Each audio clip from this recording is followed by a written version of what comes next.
Ini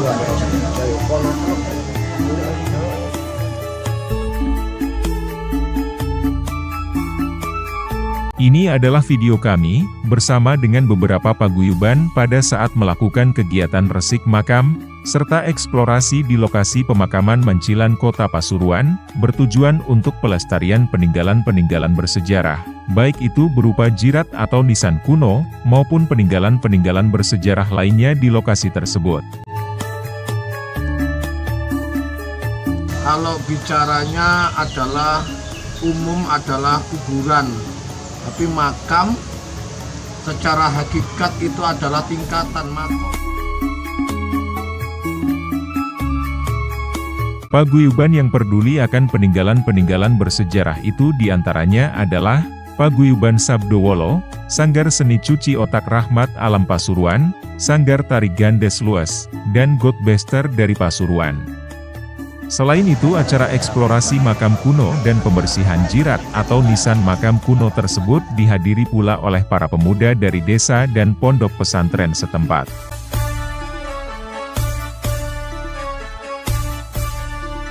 Perlu kita ketahui bersama, bahwa di area lokasi pemakaman Mancilan Kota Pasuruan ini terdapat makam seorang pahlawan nasional, yaitu Untung Suropati. Lalu benda-benda peninggalan bersejarah apa saja yang berhasil kami bersihkan dan kami temukan di lokasi ini? Saksikan terus video penelusuran jejak sejarah kami bersama para pemuda pecinta sejarah di Pasuruan berikut ini.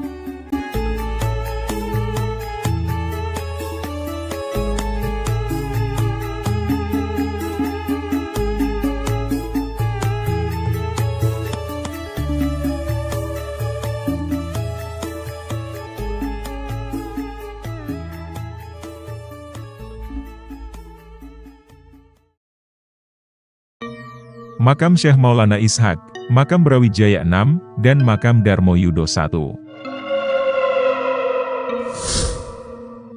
Pada bagian barat, tepatnya di sini, kami membersihkan 3 makam bangsawan.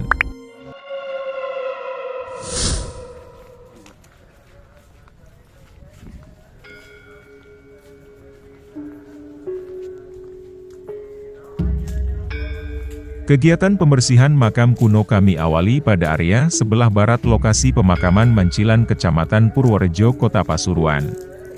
3 makam yang kami bersihkan adalah Makam Syekh Maulana Ishak, Makam Brawijaya 6, dan Makam Darmo Yudo 1. Menurut kepercayaan yang berkembang di masyarakat, dan dari beberapa literasi yang kami dapat, bahwa Syekh Maulana Ishak adalah seorang wali periode pertama dan merupakan adik dari Syekh Maulana Ibrahim Samarkandi.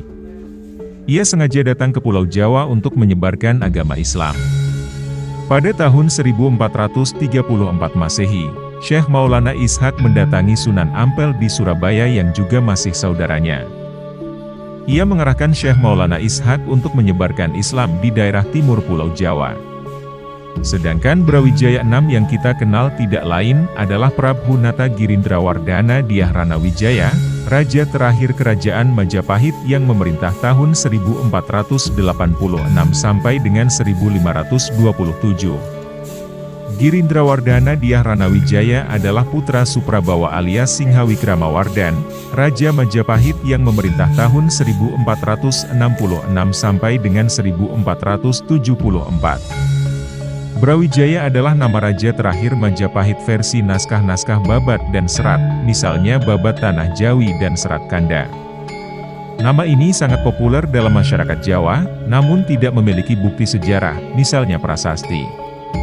Identifikasi Brawijaya dengan Ranawijaya cukup masuk akal karena Ranawijaya juga raja terakhir Majapahit. Sedangkan Darmo Yudo I adalah Bupati pertama Pasuruan, yang menjabat dari tahun 1613 sampai dengan 1645.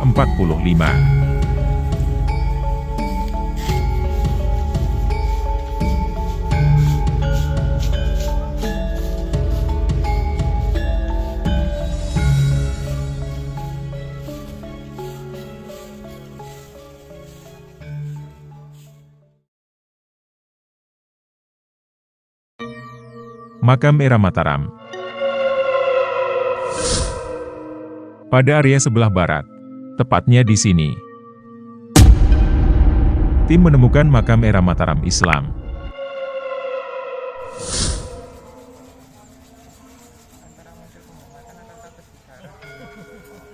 Masih di area bagian barat, kami menjumpai beberapa makam yang menurut estimasi kami berasal dari era Mataram Islam. Ini adalah saat kami membersihkan nisan dari era tahun 1855. Batu nisan tersebut sangatlah unik, dikarenakan berbahan dasar batu andesit kuning yang diukir. Melihat dari segitiga pagoda di tengah atau segitiga tumpal yang tembus sampai ke bagian atas jirat, maka menurut estimasi kami bahwa makam tersebut merupakan milik orang yang berpengaruh pada masanya.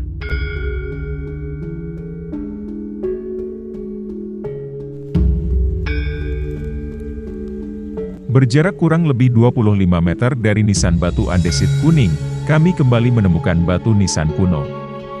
Jirat atau nisan kuno tersebut berbahan dasar batu karang yang diukir serta mempunyai segitiga tumpal atau kemuncak yang sama dengan temuan kami yang pertama. Kondisi batu nisan yang menurut estimasi kami dari era Mataram Islam ini sudah aus termakan usia. Namun ukiran pangkur dan rambatan masih kelihatan jelas. Jirat atau nisan makam dengan langgam-langgam seperti ini sudah tidak lagi digunakan pada era sekarang.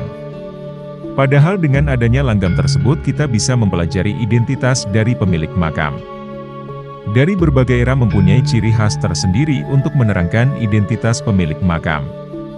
Seperti dari Demak Troloyo misalnya, cenderung kaya akan inskripsi, baik itu menggunakan huruf Arab dan aksara Jawa. Sedangkan dari era Mataram Islam, menurut kami hampir sama dengan jirat pada era Giri Kedaton.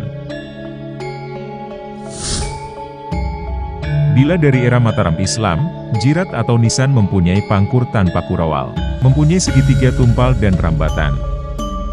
Sedangkan pada jirat atau nisan era Giri Kedaton mempunyai pangkur, yang melambangkan kehidupan manusia di dunia. Mempunyai kurawal atau tepian, mempunyai rambatan yang bermakna setelah kehidupan di dunia, ruh manusia akan menuju pada puncak, yaitu Sang Pencipta. Yang terakhir adalah kemuncak pada jirat, yang bermakna Sang Pencipta. Sedangkan mahkota surban pada bagian tengah ini, menandakan bahwa beliau dulunya merupakan seorang alim ulama. Menurut seorang pakar yang ahli dalam membaca jirat, segitiga tumpal pada nisan era Giri Kedaton terletak di sini.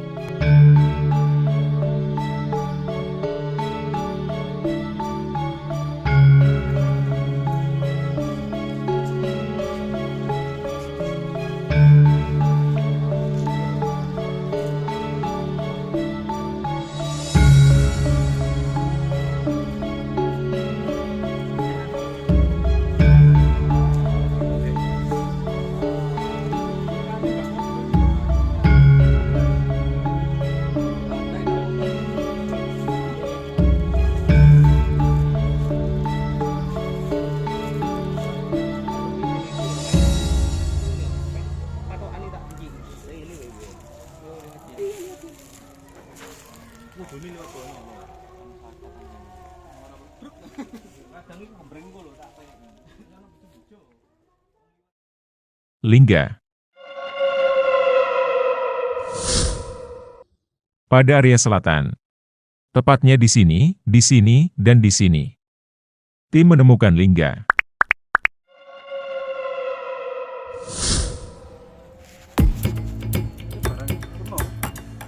Pada bagian selatan di 3 lokasi, kami berhasil menemukan 1 buah lingga, dan 4 buah lingga patok. Lingga yang kami temukan berbahan dasar batu andesit.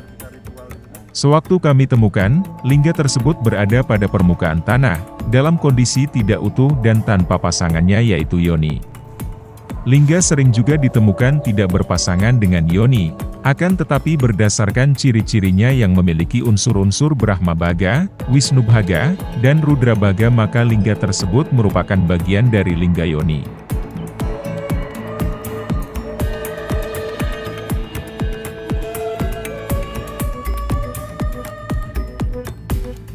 Agak ke selatan dari temuan lingga, kami menemukan 4 buah lingga patok.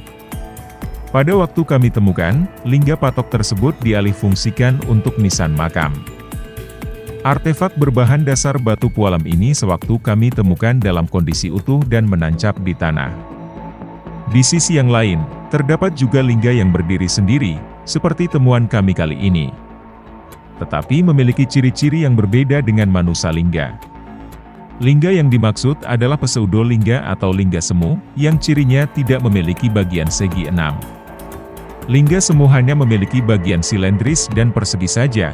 Fungsinya adalah sebagai patok atau batas, misalnya batas halaman candi atau batas wilayah yang ditetapkan sebagai sima. Oleh karena itu, lingga semacam itu pun disebut lingga patok.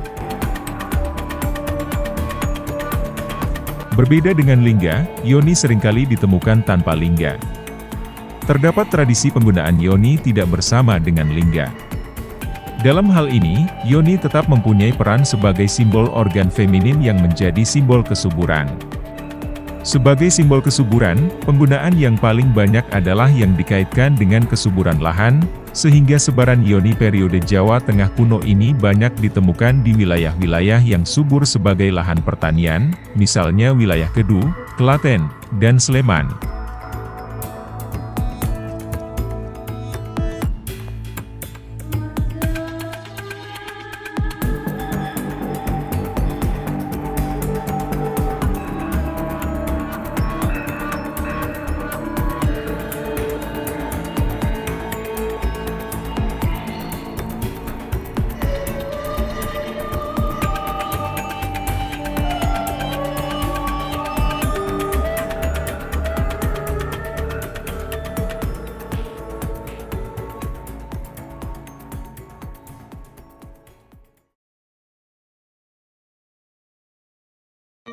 Batu bata kuno.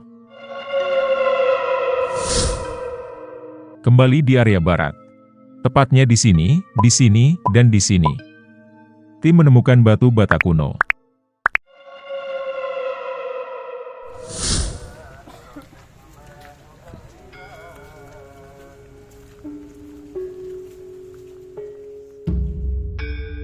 Ini makam sinten kan? Monggo.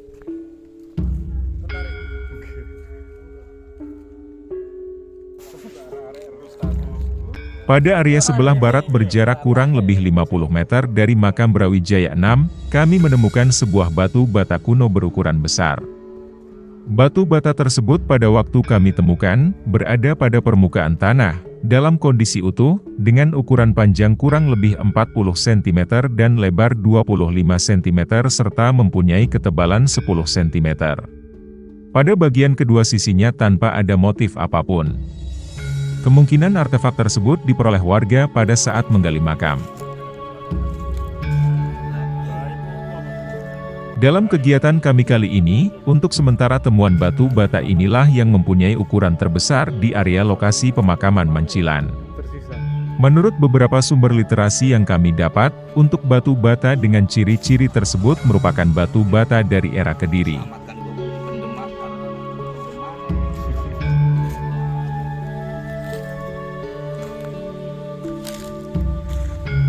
Berjarak kurang lebih 35 meter ke arah timur dari makam Brawijaya 6, kami menjumpai struktur batu bata kuno yang berukuran lebih kecil dari temuan batu bata pertama.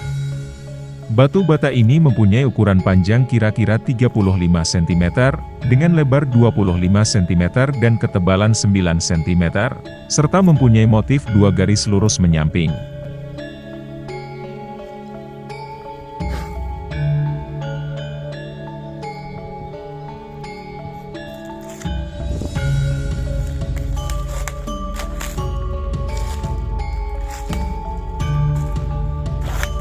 Berlanjut ke area utara temuan batu bata kedua, kami kembali menjumpai batu bata yang menurut estimasi kami berasal dari era Majapahit, dengan motif dua garis lengkung atau kluwung.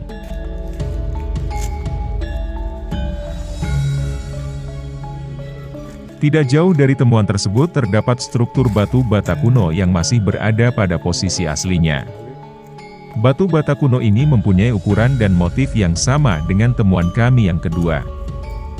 Menurut estimasi kami, struktur batu bata ini dulunya merupakan bekas dari bangunan pada era tahun 1700-an hingga tahun 1800-an.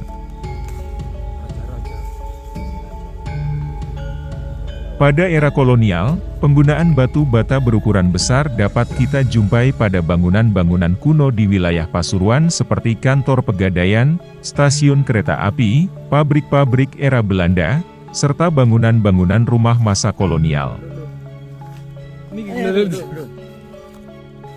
Namun tidak menutup kemungkinan bahwa struktur batu bata ini merupakan bekas bangunan yang lebih tua masanya dari itu. Dikarenakan ukuran bahan dasar sebuah bangunan tidak dapat dijadikan patokan untuk menentukan bahkan untuk memperkirakan era pada masa bangunan itu dulunya dibangun.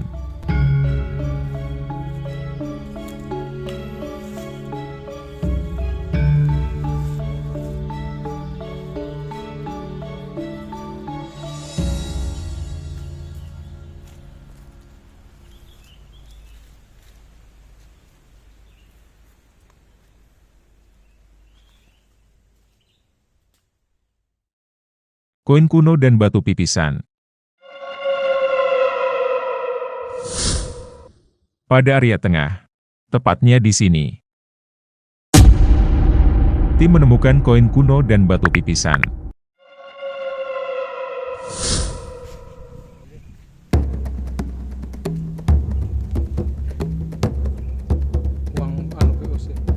Di sebelah timur temuan batu bata, tim berhasil menemukan satu keping koin kuno era VOC. Pada waktu kami temukan, koin tersebut berada pada permukaan tanah, dalam kondisi utuh dan berpatina.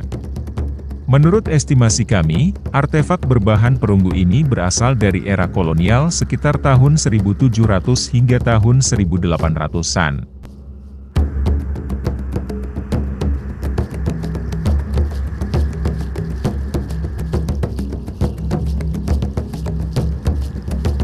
Di lokasi yang sama, kami juga berhasil menemukan satu buah pecahan batu pipisan. Pada waktu kami temukan, batu pipisan tersebut berada di atas kijing makam, dalam keadaan sudah berupa pecahan. Menurut perkiraan kami bahwa pecahnya batu pipisan tersebut dikarenakan terkena peralatan menggali pada saat proses penggalian makam di lokasi ini. Batu pipisan adalah alat yang digunakan untuk menghaluskan biji-bijian, ramuan obat-obatan, dan bahan makanan lainnya. Pasangan dari batu pipisan adalah gandik. Cara penggunaannya dengan menggiling bahan yang sudah ditaruh di atas batu pipisan dengan mengelindingkan batu gandik maju ke depan dan ke belakang. Namun banyak kasus yang kami temukan di lapangan seperti temuan batu pipisan kali ini, bahwa masyarakat kala itu menggunakan batu pipisan ini bukan untuk menggiling. Lihat dari bekas lubang pada tengah batu pipisan ini, menandakan bahwa dulunya dialihfungsikan sebagai lumpang, atau sebagai alat untuk menumbuk. Ini Mas Ilham, pipisannya saya taruh dekat makamnya Mbah Ngatina.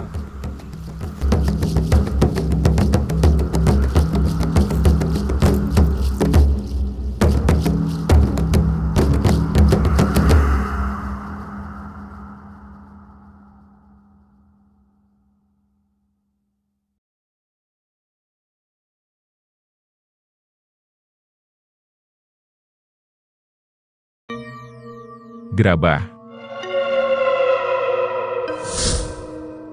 Pada area tengah, tepatnya di sini, tim menemukan pecahan gerabah.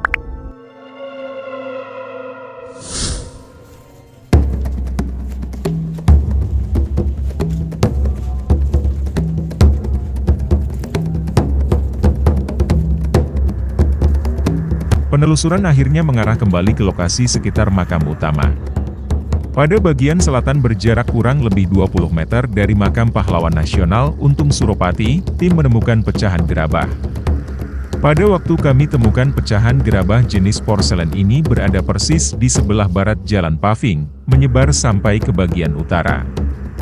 Pecahan-pecahan artefak yang menurut estimasi kami, berasal dari era dinasti Ming ini, bercampur dengan pecahan gerabah dari era Majapahit, dan sebagian dalam posisi masih menancap di tanah. Kemungkinan besar artefak-artefak tersebut dulunya ada kaitannya dengan bangunan suci di tempat ini. Mungkin berupa wadah bekal kubur, atau mungkin sebuah komponen pelengkap peralatan ritual lainnya. Keramik sebagai benda kuno banyak ditemukan di Indonesia, yang antara lain berasal dari Cina. Sifatnya tidak mudah pecah atau rusak, karena bahan dan prosesnya yang baik. Dari keramik dapat diketahui pertanggalan dan tempat asal pembuatannya, dengan memperhatikan aspek-aspek yang ada. Temuan keramik di dalam penelitian arkeologi, dapat membantu menentukan pertanggalan relatif, misalnya sebuah situs. Seperti temuan pecahan keramik kali ini. Melihat dari warna dan tekstur glasir serta motifnya, yaitu dari era dinasti Ming antara tahun 1368 hingga 1644 Masehi. Bila melihat sejarahnya, tembikar telah dibuat di Tiongkok sekitar tahun 5000 sebelum Masehi. Beberapa artefak perlengkapan makanan dari tembikar yang ditemukan di wilayah antara Huanghe dan Yangtze, diketahui alat-alat tersebut dibuat oleh masyarakat pertanian. Semenjak tahun 1920-an mulai banyak dilakukan penelitian terhadap tembikar prasejarah Tiongkok. Berdasarkan tempat di mana artefak ditemukan, dapat dikategorikan beberapa kebudayaan tembikar kuno antara lain tembikar Yangtze Provinsi Shanxi, tembikar Lungshan Provinsi Shandong dan tembikar Gansu Provinsi Gansu. Pada periode dinasti Han, pembuatan keramik telah mendapat perhatian dari pemerintah. Hal ini ditandai dengan adanya produksi keramik secara besar-besaran yang diberi cap tempat produksi dan kantor-kantor pemerintah. Pada masa ini, dikembangkan teknik glasir dengan api kecil dengan bahan dasar lead dan bahan-bahan lain, untuk menghasilkan warna-warna yang diinginkan, seperti hijau, kuning, dan coklat. Keramik putih biru berasal dari dinasti Tang. Pembuatannya berkembang seiring pergantian dinasti dan mencapai penyempurnaannya pada zaman dinasti Ming, seperti yang kita temukan di lokasi pemakaman Mancilan ini.